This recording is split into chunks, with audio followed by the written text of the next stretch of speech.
เกิดกับอย่างอันมะยม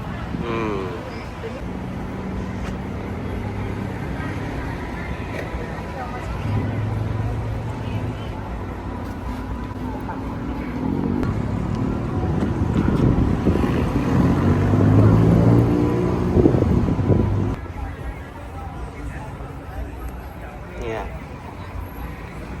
ขายไปได้เนี่ย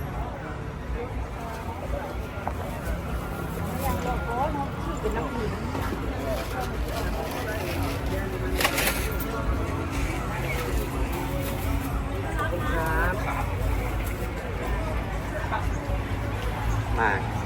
พักซิดาดิระวังลูก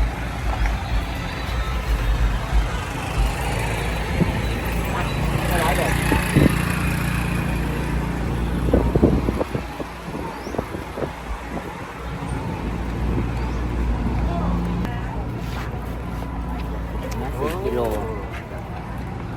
มึงนี่หอมดีเนาะช่วยพี่วัดไปไหมถึงไหมไปเป็นทำไหมเอาให้แบบพี่วัดไปกินได้เลยนะอภิวัตกินก็จะมักนั่นแหละไฟฟ้ามันมา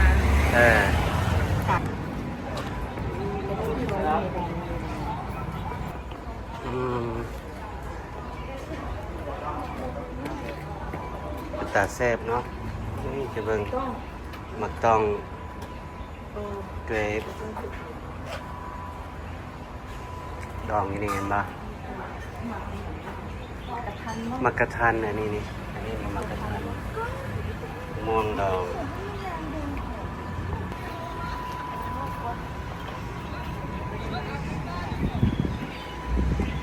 นี่แต่หมักไหม้60 บาทน้อยๆกันเนาะเด็อันนั้นก็แม่นปะออกไม้สิถึงมะพร้าวแซ่บเลยปลามันคือเกิดกับอย่างอันมะยมเป็นนี่มันไม่ถึงนะ10 บาทก็มี10 บาท10 บาทหน่วยละ10เป็นปาดให้เลยเห็นปะ13 บาทต่อกิโล